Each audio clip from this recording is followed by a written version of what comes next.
साधु जी, ओ साधु जी, परात्पर परमात्मा अखंड ब्रह्मांड नायक श्री सीताराम जी सरकार की मंगलमयी कृपा का प्रसाद,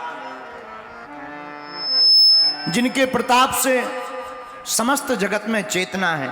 गोस्वामी तुलसीदास जी कहते हैं, सब ही न चावत राम गुसाई, बंदो कीट मरकट की ना। सबको राम जी नचा रहे, जैसे बंदर को मदारी नचाता है, वैसे ही हम जीवों की डोर, हम आत्माओं की डोर परमात्मा के हाथ में है।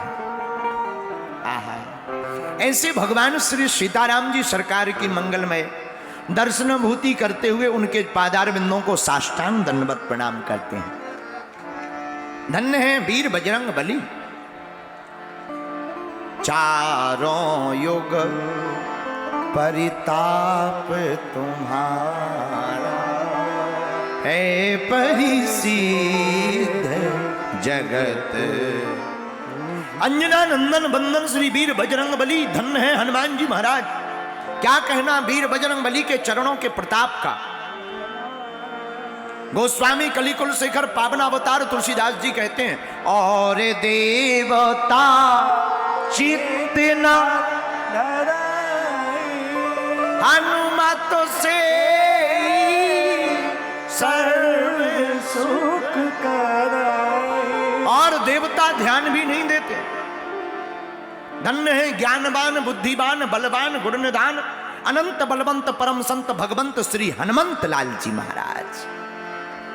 आहा, देखो हनुमान जी का एक नाम अंजनी पुत्र पवन सुत नामा। पवन मतलब हवा, और हवा की किसको जरूरत नहीं है। जिसकी भी 1.5 मिनट हवा बंद हो जाए हवा खिसक जाती है। अच्छे अच्छों की हवा कोरोना में खिसक गई। बड़े बड़े अमीर बोरों में रुपया भर करके रखे रहे, पूछो क्या हुआ, बोले 1 सिलेंडर मिल जाए हवा का। उनकी भी हवा खिसक गई थी। देखो कितनी अद्भुत बात। हनुमान जी का नाम क्या, अंजनी पुत्र पवन सुत, ऐसे वीर बजरंग बली। और हमारा मानना है, एक सज्जन हमसे बोले, आप हनुमान कथा करते हो, हनुमान जी कहाँ हैं? हमने कही कहाँ नहीं है ये बताओ। वायु रूप में तो वायु पुत्र वायु नंदन श्री हनुमान जी सर्वत्र हैं। ऐसे हनुमान जी के चरणों को प्रणाम। आहा, भारत में एक प्रदेश राजस्थान, और राजस्थान भी ऐसा वीर प्रदेश, यहां की वीर प्रसूता भूमि। आहा, क्या कहना। महाराणा प्रताप का वह घोड़ा भी, चेतक भी, और घोड़ा की तो छोड़ो, ये वो वीर भूमि है जहां का हाथी राम प्रसाद भी बड़ा अद्भुत था। जब मुसलमानों की कैद में चला गया तो इतना कट्टर सनातनी हाथी था, प्राण त्याग दिए, पर मुसलमान के यहां पर पानी नहीं पिया।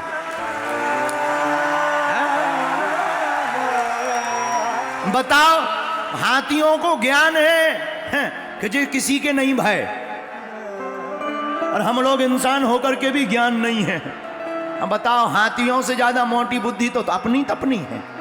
बोलो सीताराम। तो धन्य है ये वीर प्रसूता भूमि राजस्थान। पधारो हमारे,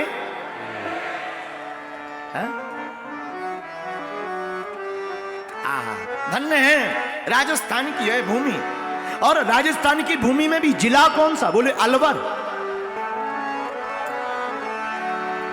अलवर ऐसे ही नाम नहीं पड़ा, अब जैसे पड़ा हो वो बात अलग है। हमारे हिसाब से तो ये रघुवर नगर है। एक तरफ 90 किलोमीटर की दूरी पर जहां मेहंदीपुर बालाजी है, और इसी अलवर जिले में एक तरफ जहां पांडु पौल वाले श्री वीर बजरंग बली है, जहां भीम की गदा ने पहाड़ को भी काट करके रास्ता बना दिया। इससे यह सिद्ध होता है क्या कि अलवर वाले पहले से ही खतरनाक रहे। जब वो पहाड़ को एक मुगदर के द्वारा रास्ता बनवा सकते हैं, तो क्या अब राजस्थान में और भारत में हिंदू राष्ट्र का रास्ता नहीं हो सकता? तो धन्य है राजस्थान का यह जिला अलवर, जहां पांडु पौल वाले श्री वीर बजरंग बली विराजमान है। और इतना ही नहीं, यहाँ के कुल देवता के रूप में पूजे जाने वाले बाबा श्री भर्तृहरि महाराज, उनकी तपोभूमि। वैसे तो वो लोगाई के कारण महात्मा बने, और लोगाई के कारण महात्मा बन भी जाए तो कौन सी बड़ी बात है। हमारे एक आचार्य हैं, वो हमसे बहुत अच्छी बात बोलते थे, बोले पंडित जी शादी करने के बाद अक्सर ज्यादातर लोगों को बैराग जग जाता है।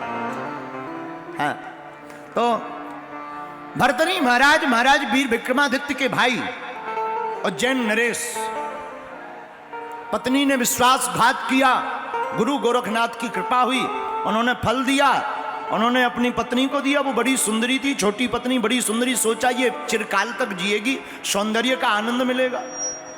लेकिन पत्नी भी उसने किसी और को दिया, सेनापति को, सेनापति ने किसी और को फल दिया, वेश्या को, वेश्या से लौट करके राजा के पास फलाया। तब राजा को वैराग्य जागृत हो गया और सब त्याग करके, राजपाठ मद मोह त्याग करके वैराग्य धारण कर लिया और यहीं पर आकर के अपनी जीवन की तपस्या की और जीवन को अलवर के कण कण में तपस्या के रूप में समर्पित कर दिया। ऐसी भूमि भर्तृहरि महाराज की अलवर। और अलवर के लोग तो क्या कहना, आज तो हम नजारा देख रहे थे, दिन में दरबार था, सब लोग 12 बजे से बैठे, इधर देखो वीआईपी बैठे कुर्सियों पर। तो जो जहां विराजमान, यहाँ की भूमि को मिट्टी माथे पर लगाकर हम प्रणाम करते हैं। हमारे वाम भाग में संतों की टोली बैठी, पूरी जमात। देखो एक बात बोले, जन्म देने वाली को कहते मां, जन्म देने वाली होती है मां, लेकिन भक्ति का जन्म देने वाले होते हैं महात्मा। और जब हृदय में महात्मा से भक्ति जागृत होती है तब मिलते हैं फिर परमात्मा। तो सभी संतों के चरणों में नाक रगड़ कर दंडवत प्रणाम। और आज के भाग्य का क्या कहना, हम यहां से दरबार लगा के गए, थक गए थे, बुढ़ापे का शरीर थक गया, जाके हम कब सो गए पता ही नहीं लगा, पीछे ही थे। खैर कुछ लोग टेंट तोड़ रहे थे घुसने के लिए, पता हमें लग गया था। तो हम थक गए, सो गए। जैसे ही जागे तो जागते ही हमें जो सबसे पहले दर्शन हुए, खाटू श्याम के लाडले कन्हैया मित्तल जी बैठे थे। और जैसे ही इनको बैठा देखा तो हमें पता चल गया कि एक विभूति यहाँ पर विराजमान हो गई है। यहाँ की वैसे तो आप राजपीठ पर हैं, पर राजपीठ पर महात्मा तब आते हैं जब गृहस्थियों से संभलती नहीं है।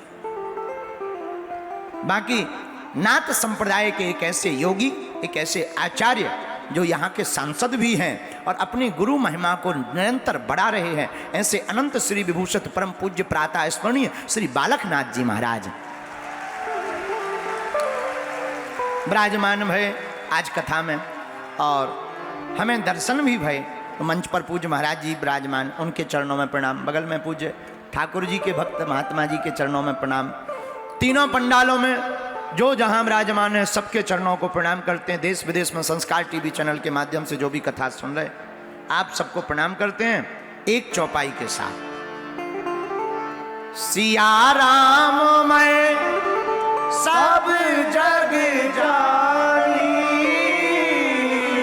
भैया करहूं प्रणाम जोरी जोग पानी। हाँ, करहूं प्रणाम जोरी जुग पानी। सीताराम सीताराम सीताराम सीताराम सीताराम। साधु जी